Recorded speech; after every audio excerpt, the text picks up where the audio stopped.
20 years ago I first started kind of getting involved in Thai boxing. A friend of mine came out to Thailand to train, said, "Oh, you got to go to Lumpini, Ratcham and that kind of thing. It's the real deal." And at the time I was kind of planned on having one trip for a month, a bit of training, maybe have a fight, see how it went, and I kind of came out and fell in love and with this whole of Thailand, the people, the food, you name it, you know. And went on from there to come back and live for 6 months, started to pick the language up, and it just kind of went on as a big long adventure ever since. But mainly just purely about Muay Thai though. I've always been a huge fan of the whole of the scene in Thailand, the fighters, the sport itself, the excitement, the whole range of techniques. There's so many different aspects to the sport, you know. You've got the strong clinch fighters, the hard punchers that can finish a fight one shot like anuwat. You've got the technical masters like saenchai that are just, skills are unbelievable. The atmosphere in the stadiums when you've got a big fight night and the gamblers are betting a lot of money on the fights.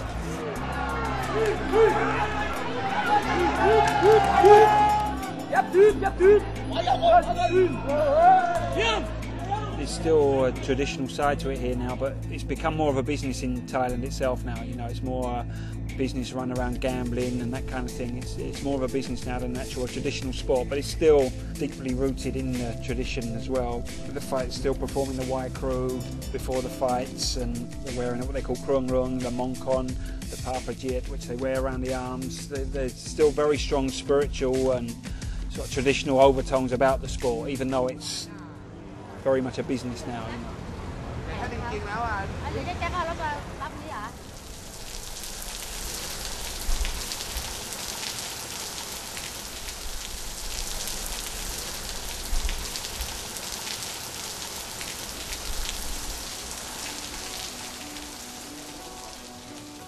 Khao Samrit Gym, it's got a very good reputation in Thailand.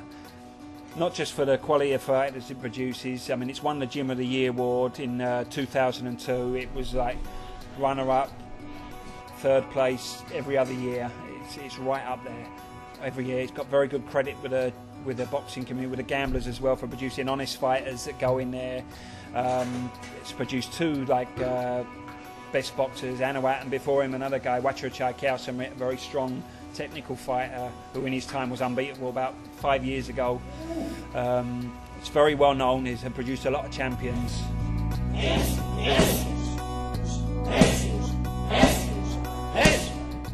Anuwat, basically, I mean, he's very well known in Thailand. He's a superstar in Thailand.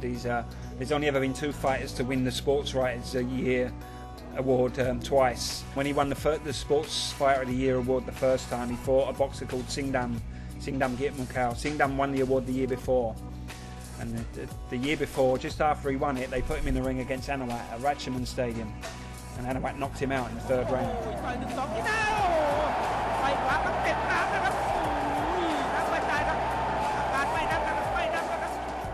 So he's a very explosive puncher. You can't blink when he fights, and you'll get a big crowd. He's still the highest paid fighter in Thailand, just purely on the pulling power he has to draw people into the stadium. Whether or not he wins or loses, there'll always be a big crowd to bet whether he's going to knock him out or not. I mean, if he doesn't knock his opponent out, chances are he loses comfortably on points. You know, he'll get beaten, out-pointed. The guys, they'll just stay away from the punches and pick him off. But if he hits them on the chin, 9 times out of 10, they don't get up.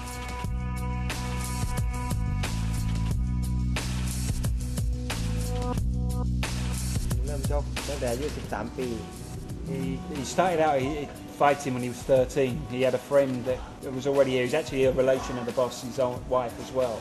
And he came up with his friend, and first of all, he just came up to help out in the kitchen, cleaning up, that kind of thing. Saw the other guys training and fighting, making a name for themselves, and thought, I want to do that too. First fight, he won KO, and that was it. I want more.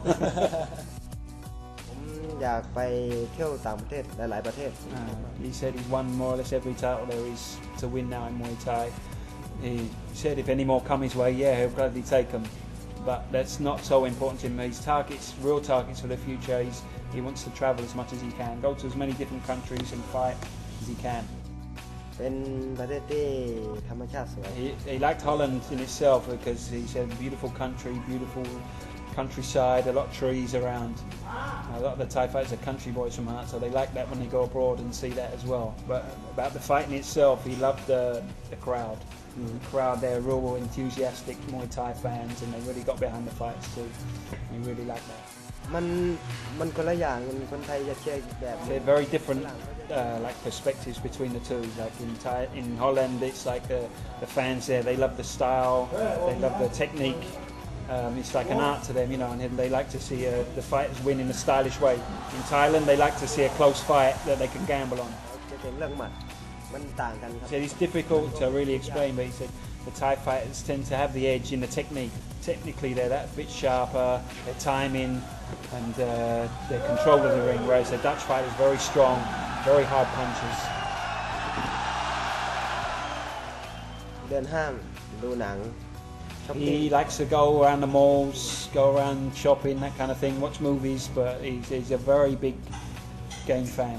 PlayStation 2, you see in his room, he's got stacks of games and also goes on the computer too.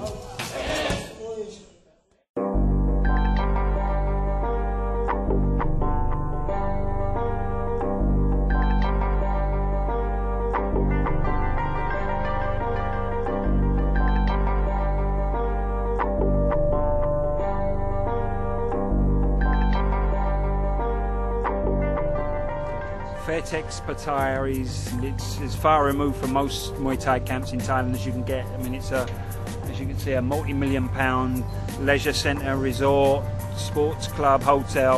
It's got everything you need. It's probably the best Muay Thai training facility, bar none, in Thailand.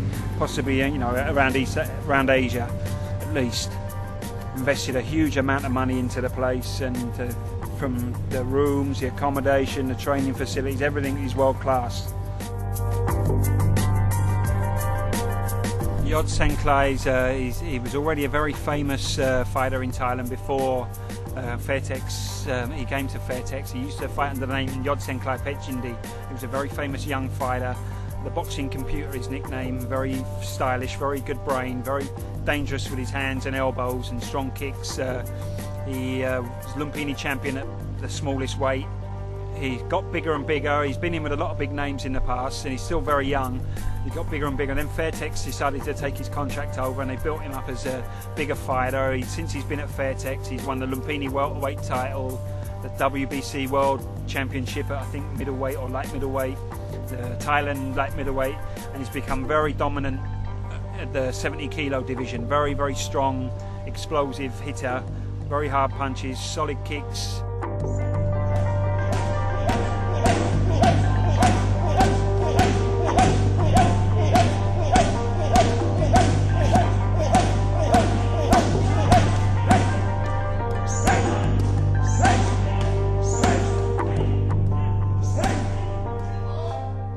ผมชื่อยอดเซนไกแฟร์เทคครับก็ผมเริ่มชกมวยตั้งแต่อายุ8 ขวบครับ He had his first fight when he was 8 years old. His fight name Yodsanklai Fairtex, and he's 22 years old now.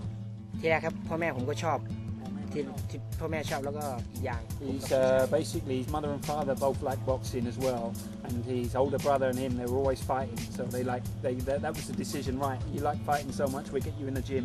His older brother fought okay, a good level. Yodsanklai Pechindi, he fought Lumpini, and he fought in a tournament as well. So it's kind of in the blood.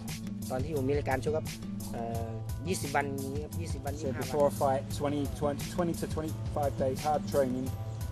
He doesn't go anywhere, doesn't leave the gym unless it's just to maybe go out, buy some fruit, buy some, like what they call bamrung, which is like, you know, like some soup or something that the body needs, vitamins, that kind of thing, protein.